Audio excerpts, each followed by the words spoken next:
Эми урматтуу байларыбызга дагы бир эки ооз сөз. Бул эми албетте өз мээнети менен тыйынды тыйынга уруп, күнү түнү эмгек кылып акча таап, элдин мүлкүн прихватизация кылып албастан, коррупцияны очойто жасап албастан, адал бизнес жолу менен байыгандарга тиешеси жок. Бул жанагы ууру байларга карата айтылган сөз. Сиздер кыргыз элинин мал мүлкүн уурдап, талап тоноп, алдап, өзүңөргө ыйгарып алып, байманапка айланган бир уч гана топ болуп, ушунча жыл жыргап жашадыңар. Туура, көпчүлүгүңөрдү УКМК кызматкерлери уурдаган мүлкүңөрдү кайра элге, мамлекетке кайтарып жатат. Жакшы айтып, жаман айтып дагы бул процесстер жүрүп жатканын элдин баары көрүп турат. Эми сиздер дагы ар кайсыл активистмин деген интернеттеги бекерчилерге акча төлөп, бир болбогон калп маалыматтарды чыгартып, элди акмак кылып ойногонду токтотсоңуздар да өзүңүздөргө жакшы болмок.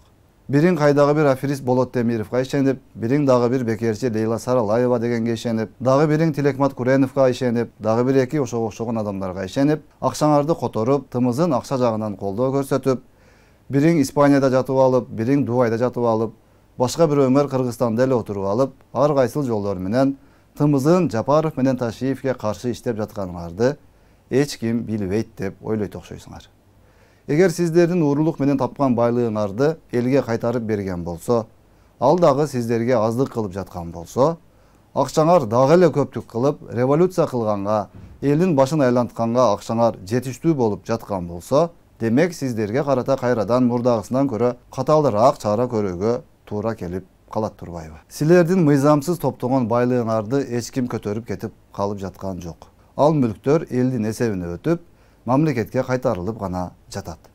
Канча жылдан бери билгениңерди кылып, каалагандай жашадыңар.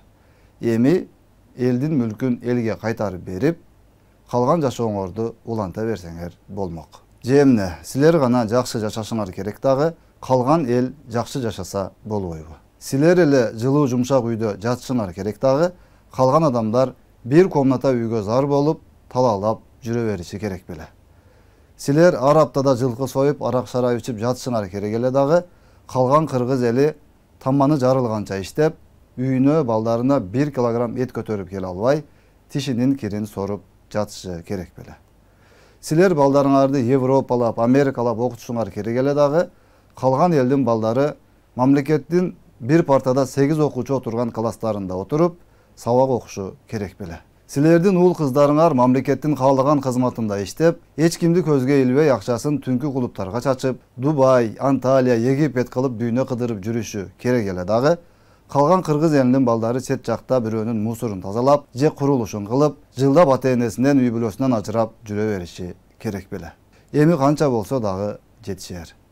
Жапаров менен Ташиев элдин таламын талашып, элге болсун деп аракет кылып жаткандан кийин, биздин бай көпөстөрүбүз дагы өзүнө келип, көрүнгөн менен бириге калып, бийликти антебиз, мынтебиз демиш болуп, кайра мурдагы элита чалыш жашоосуна кайтууну арзуу кылбай эле койса болмок. Анан элибиз дагы ар кимдин жиндигетти сөзүнө ээрчип, жаш баладай болуп, алдап койсо алданып кала бербестен, акты ак, караны кара деп кесе сүйлөп, Жапаров менен Ташиевди мындан да жакшыраак колдоп турса, алар дагы ар нерсеге алаксыбастан, көңүлүн саясий интригаларга бөлбөстөн, тезирээк Кыргызстаныбыз бутуна туруп, курулуштар максималдуу түрдө жүргүзүлүп, тезирээк элибиздин жашоосу жакшы жака өзгөрөт эле. Бир эле учурда бийлик талашкан мурдагы байманаптар менен алышып, бир эле учурда сырткы саясий күчтөр менен алек болуп, бир эле учурда Кыргызстандын ички проблемаларын чечүү менен алек болуп отуруп, ушунча жумуш аткарылып жатат. А эгер элибиз бир муштумга биригип, ушак айың интригаларга алагды болбой турса, жумуш алда канча жеңилирээк жана батыраак болуп, тезирээк үйү жок мекендештерибиз үйлүү болуп, айлыгы аздардын айлыгы көтөрүлүп, спорт, маданият, бизнес, илим, билим, саламаттыкты сактоо сыяктуу, коопсуздук сыяктуу бардык тармактар мындан да тезирээк реформаланып, күчтөнүп алмакпыз да. Эми жакшы сөз менен айтып, алганын кайра кайтартып, кайра өзүн камактан чыгарып, аягандын дагы чеги болор. Эгер бул мамиле дагы жоктон байыган ушул бир уч топко жакпай жаткан болсо, анда албетте генерал Ташиев мындан да катаал, мындан да башкача мамиле кылганга мажбур болору талашсыз. Ал эми элибиз болсо баарын туура түшүнүп, колдоого алып жатканы жетиштүү.